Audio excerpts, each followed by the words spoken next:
Hey there, Sharon Horne-Ellstrom here. Birthday Barbie and I are hanging out today and talking about ego, identity shift, and how that impacts us, makes us a better version of ourselves for the Be a Better You annual challenge, as well as how it helps us to grow and build and supersize our business when we make identity shifts, or when we decide, like Barbie, which identity we're going to show up as in any given situation. There's Dr. Barbie, Vet Barbie, Engineer Barbie, Rocket Astronaut Barbie, business owner, teacher, any nurse, coach, any role you can imagine. There is a Barbie version of that.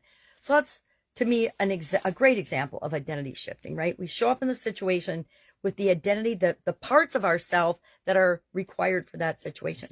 Sometimes I'm Mom Sharon. Sometimes I'm Grandma Sharon. Sometimes I am Sister Sharon. Sometimes I am professional Sharon. Sometimes coach, consultant, friend, neighbor, whatever Sharon shows up. But nowadays, as the older I get, the more all of who I am has melded into, and I show up pretty much what you see is what you get. It's been that way probably for at least more than that, probably 15, 20 years now. I learned a long time ago that wherever we go, there we are. We're always with ourselves. So we might as well learn to love and appreciate and identify with ourselves. And so I don't do a whole lot of identity shifting anymore, and pretty much what you see is what you get. But that's not the way it always was. In the past, when I went to corporate America every day, I was a different version and it was always me, but parts of me didn't show up in corporate America, right?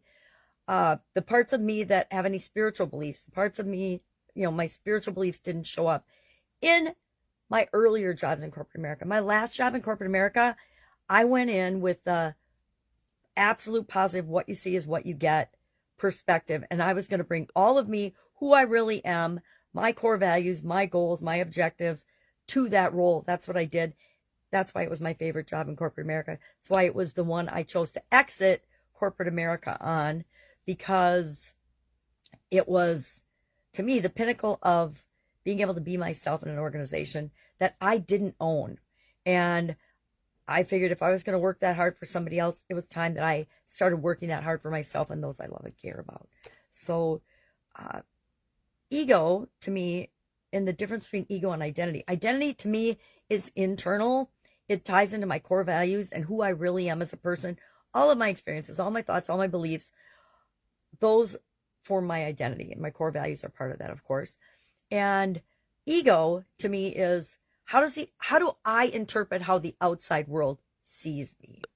I always think of the actors and actresses, or the famous people, the sports people, that get a bunch of fame, and then they start to believe the own stories and press that they read in the media. They start to believe it, either good or bad. And so if the public ever turns on them, they're absolutely devastated. Our ego will cause us to do things that don't make sense for who we really are inside, but that look good on the outside, right?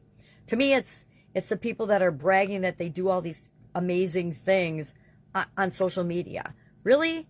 Just do the nice things. You don't need to brag about it on social media.